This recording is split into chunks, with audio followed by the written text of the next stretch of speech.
thanks for joining us again this week on Agenda 2030. I hope your week has been great. I am Toyin Kamian John.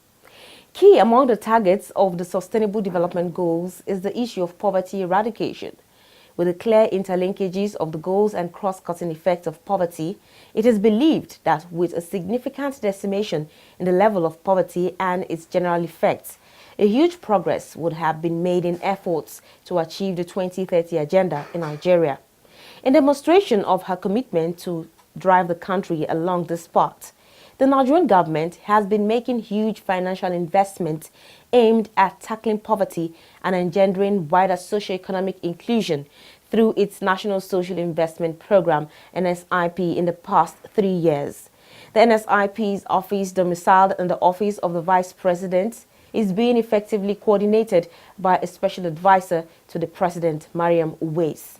The 4 cardinal programs being implemented under the National Social Investment Program are the National Homegrown School Feeding Program, the NPower Program, the National Conditional Cash Transfer Program, NCTP, and the Market Money Program, also known as JEEP, which is targeted at supporting about 1,666,000 micro, small, and medium enterprises in Nigeria. On today's episode of Agenda 2030, we will be bringing to you the extensive interview our team had with the presidential advisor on how the NSIP is contributing to alleviation of poverty and social inclusion in Nigeria. We will bring you the full interview and more after the short break. Do stay with us. Nigeria will continue to support the United Nations in all its efforts, including the attainment of the 2030 Agenda for Sustainable Development. I thank you. Agenda 2030. As a successor framework for the Millennium Development Goals, the global community rolled out a bigger, deeper, and more encompassing framework called the Sustainable Development Goals, designed to transform our world, lift the poor out of poverty, as well as ensure inclusive and healthy society. On Agenda 2030, we take you on a media trip to the global destination of the future we want. With everyone on board, we focus on the people and their struggle, the civil society and their agitations, the government and her development effort, the Global Development Agenda, its 17 goals and 169 targets. We bring you all the deliberations, insightful conversations, and high-level partnerships on the road to global destination. Agenda 2030, showing on this channel. Agenda 2030, leaving no one behind. Welcome back. As you know, you can always watch this program and other episodes by subscribing to our YouTube channels on youtube.com/FreshNewsTV and youtube.com/Agenda 2030 TV. You can also watch the program live on Facebook. Just log on to www.facebook.com/FreshNewsNG and www.facebook.com/Agenda 2030 TV. Follow us on all our social media platforms at Agenda 2030 TV on Facebook, Twitter, and Instagram. Remember to drop your comments and share with your contacts. Do use the hashtag Agenda 2030 and hashtag Agenda 2030 TV. We now bring you the interview with the special advisor to the President on National Social Investment Program, Mariam Uwais. Do enjoy it. Okay, what would you say inform the National Social Investment Program as a strategic tool by the government to eradicate poverty, and what has been the experiences since you came on board? Well, I would say that the mandate, one of the objectives of the APC administration was to alleviate poverty, and the issue of cash transfers and unemployment was vividly in the manifesto.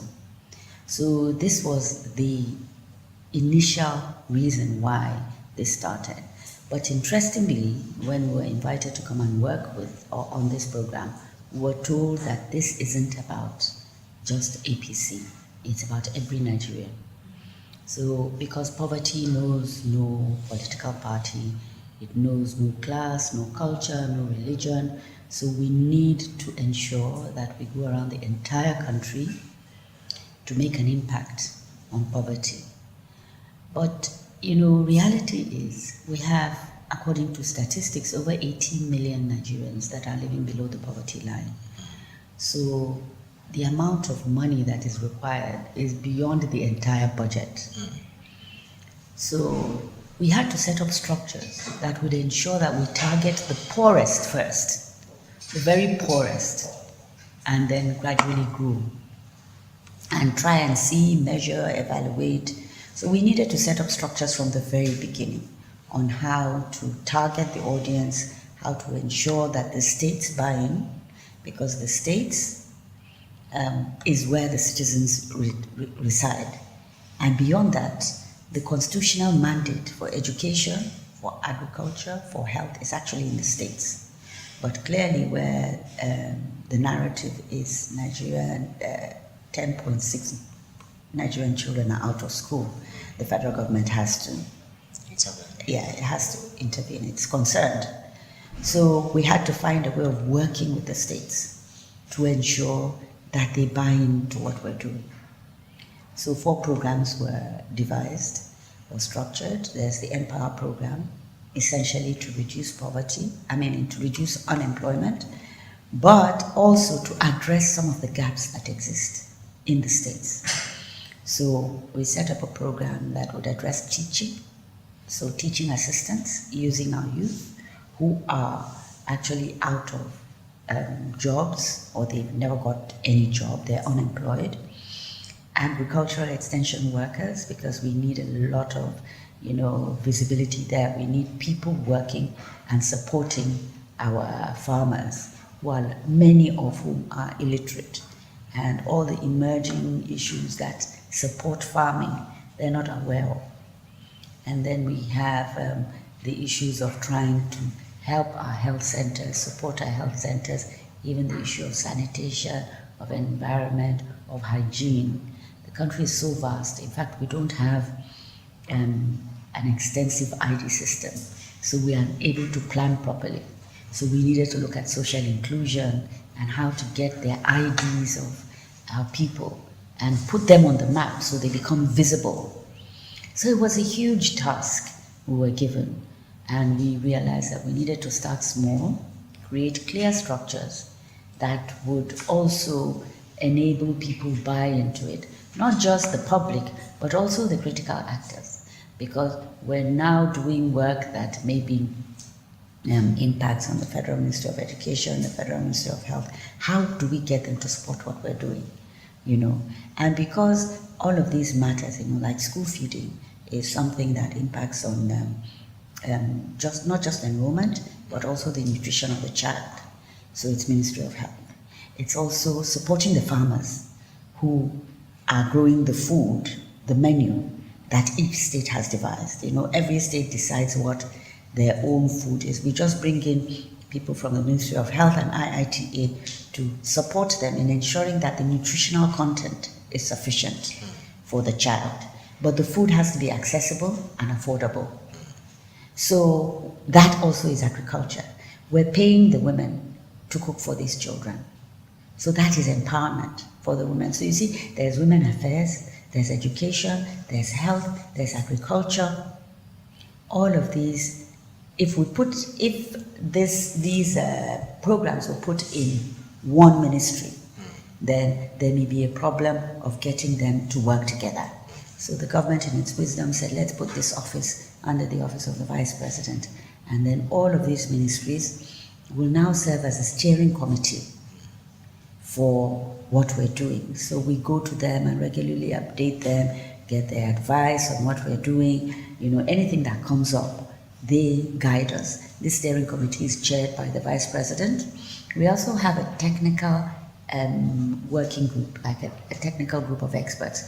So people in the Ministry of Labor, for instance, that used to do cash transfers are in that committee. 2 people from Ministry of Women and Affairs, 2 people from Finance, 2 people from Education.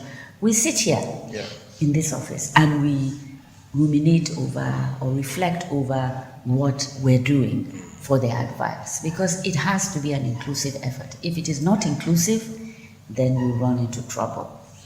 So government, in its wisdom, said for the first time, let's put aside a huge chunk of money for the poor.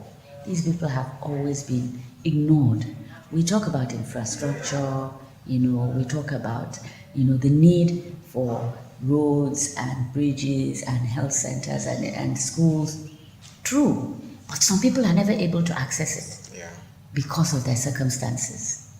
And politicians tend to want to leave legacies, so they only recognize these structures. They want to build all of these structures to say this is what. Yeah. But investing in our people, human development, is not visible. It's not something you can see in a day or two. So it's not something that is really something that captivates them. You understand? But this government in its wisdom said, look, we have to have people who understand, who are, equipped to understand why it's better to go to the health center than to go to faith-based organization for healing. And unless you build their capacity, they won't ever do that. We have to have people who understand, that it's better for their children to go to school than to work or to go to the farm, because that's the only way they will grow out of poverty. So I think a lot of thinking went through all of this, and this is why we exist, So that's the long-winded answer to your first question. Yeah. Okay, what would you say has been the impact? Has it been very, very impactful so far? I believe so. I hear the Empower on social media. They're graduates, you see. Many of them are graduates. We have the non-graduate category. And interestingly, many graduates are applying to go to the non-graduate aspect of it. And they're into NBuild, they're doing work on how to build structures. And they're also working on automotive, on cars, design, how to work as mechanics. I've met a number of them who have said, I have a mechanical engineering degree, but what I have learned in my 3 months of training is 75% of practical knowledge. Yeah. You understand? So we have those who are on the social media, who are in the press, because they have access. Majority of our people are in remote areas. The media is not yet there. We're just trying to encourage them now to go into those places and talk to these people. Yeah. Because when we go, we hear the amazing stories of growth. It's interesting how 5,000 naira can make such a difference to their lives. Before we began, I went around to see cash transfers, and there's one that struck me in Zamfara State. And then I went to some of the villages there. It's a nutrition cash transfer. So once a woman is found to be pregnant, there's a small bathroom at the back, and she goes and she tests, and once she's confirmed pregnant, she's put on this 3,500 a month stipend.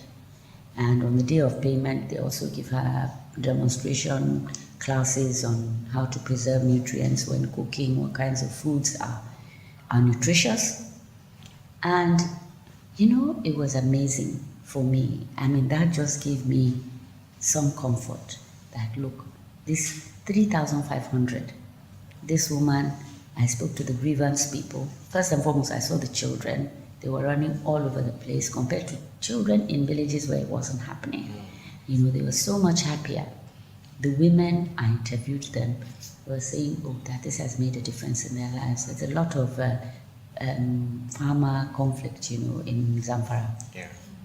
The men said they're not able to go to the farm, but these women somehow give them good meals, very interesting meals.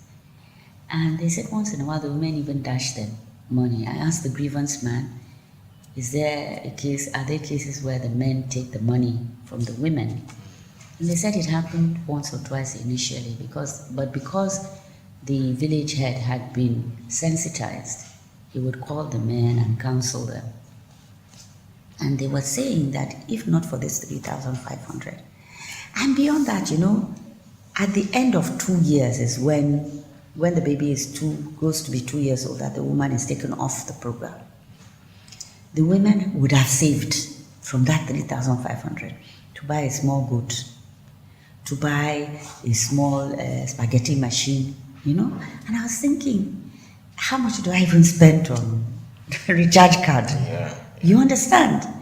So this 5,000, now that we've had a few radio programs where people have gone to those villages, and these women are talking about how their children are back in school, how their children are eating better, how they've even started small businesses with soya bean, they're doing weaving. Before they used to just sit down until people order, but now they can actually do and keep for people to come and buy. Groundnut oil, they do different things, you know. It's so interesting what they're able to do. So I think it's so easy for us from here in Abuja or in Lagos or in Port Harcourt to say 5,000 naira is too much. But if we actually have relatives in the villages, we know that if we give them 500 naira, we can see the happiness, you know, not to talk of 5,000 naira. There's a woman that was saying she hasn't had a bath for so long until she started receiving this, because now she can buy soda. You know, and she says she gives her husband a bath. Her husband is bedridden. She was able to do, you know, repair their house. Their house was just sticks, but now she's done some bit of mud, because it's not just the payment of the 5,000 naira. We train community facilitators in every ward, and these community facilitators visit these women every week. They advise them on savings, how to form savings groups, on how to, on financial skills. They train them on nutrition every week. So these women are watched carefully and their hands are held. Okay, so it's 5,000 naira plus. It's what we call it cash plus. You know, we are not able to pay 5,000 every month. So we pay 10,000 every 2 months, which is... It's still equivalent to 5,000. Yes, it's 5,000 naira a month. Yeah, but going there, because we've had challenges of paying at the last mile. There's no banking infrastructure. Yeah. So we have agents that we procured in a transparent manner, and they go to the villages and they pay them in the communities. Because if somebody is bedridden or is ill or is physically challenged, the person can't travel to a town to collect 5,000 naira. By the time they travel, 2,000 naira would have been gone. So we insist that they must be paid in their communities. And this is what has been happening. Okay, I was going to ask if you could possibly expatiate further on how the structure you have put in place to ensure that this will work perfectly. So in which program? Talking about Because CCT. I've been talking about CCT now. Yes, because I know you do the targeting aspect of it, and there are a whole lot of program process that it passes through to ensure that the right people are targeted, not just selected people that may have been favored or duly favored by you know, that's one of the challenges we had. There's been a culture of how cash transfers have been done in the past. People collect lists and then it's not really the poorest. They may be poor, but they're not really the poorest, you know. So what we devised first and foremost was, due to constraint of funds, we knew that we couldn't cover the entire country with the money that we had. So we said, okay, we'll start with 30% of each state. So 30% of each senatorial district, right? And there's a poverty mapping that exists. So we looked at the local governments that are 30% poorest in each senatorial district for a balance. And we asked, first of all, we signed an MOU with the state so that everybody understands their role and their responsibility. That's a memorandum of understanding. And part of it is we will share the local governments that we want, we will first target. And we share that and come to an agreement. True, there are some politicians in the state who say, no, start from our local government, but we never agree. We always start with what is shown to us from Abuja, MBS, as the poverty mapping. Once they agree, the state has to set up an office, which we call the Sokoto State Operating Coordinating Unit, in the Ministry of Planning. We insist on the Ministry of Planning because that is where the state register that we're developing should be placed. Because it is there that the state, we hope that the state will be able, will want to be able to plan with that information. And it's only in the Ministry of Planning that you can do that. So we ask for CVs from the state civil service of people who have the kind of skill that is necessary for targeting. So it's gender, it's surveys, it's statistics, it's advocacy, and those civil servants have to have been civil servants for at least 6 years, because we don't want anybody just posted there because government wants them, some politicians want them there. And you see, we're trying to build capacity within the state. So this is why we insist on state civil servants. Yeah. We also ask for the CVs of the people in the local governments. Then we hold a training for them. We have a manual that we call the Community-Based Targeting Manual. We train them on how to talk to the communities and get the kind of information that we require. We also work with NOA, the National Orientation Agency, because they have community mobilizing, community, COMOs is what they call them, community mobilizing officers at even the local government level and even some of the communities. Yeah, I understand they have offices in 774 LG. Yes. So we work with them, and then they go on, a few of them go and meet the community leaders in all the communities to say, look, give us a date that we can come. We want you to bring out all the people in the community. And we recognize that some people may not be comfortable, where maybe if the husband is there, the wife may not be able to speak out. So form them in groups. The women together, maybe the aged together, the youth together. Some say we want our faith-based leaders in one group because our perspective is different, you understand? And then we go in on that date. Our teams go in and they ask them, what are the parameters for poverty as far as this community is concerned? Because if we say everybody below a poverty line, the numbers would overwhelm us. But in every community, you have poor people. Our mandate is to go around the entire country, not to just go because there are parts of this country that are poorer than others. You understand? So it doesn't mean that we won't go to those other. So in every community, it's a relative thing. So we ask them, what is poverty to you? And they come up with, there's never firewood smoke coming out, or the children never go to school, they are always coming to us to beg for money or for food or whatever. Those children, they sleep outside because of, all kinds of stories. Okay, so which households in this community fall into these parameters? They decide. Once they let us know what those households are, we have a plenary and we discuss. Where the names of the households come out 3-4 times, yes, that household, yes. But where it's just once, we ask, what do you think of this household? Some will say, no. The man is just a miser. He doesn't believe in education. His children, he has children in the States who send him dollars every quarter, or he doesn't spend it on his family, So they shouldn't be on your list. Some will say, look, because we've had Boko Haram in our family, we've been stigmatized. The community doesn't acknowledge us. But we have the same problems that the community has identified. So we should be on this list. Remember, you can always watch this program and other episodes by subscribing to our YouTube channels on youtube.com/Fresh News TV and youtube.com/Agenda 2030 TV. You can also watch the program live on Facebook. Just log on to www.facebook.com/Fresh News NG and www.facebook.com/Agenda 2030 TV. Follow us on all our social media platforms at Agenda 2030 TV on Facebook, Twitter, and Instagram. Remember to drop your comments and share with your contacts. Do use the hashtag Agenda 2030 and hashtag Agenda 2030 TV. And that's our package. Thank you so much for being part of the program. I am Toyin Kamiang John. See you again next week. Bye.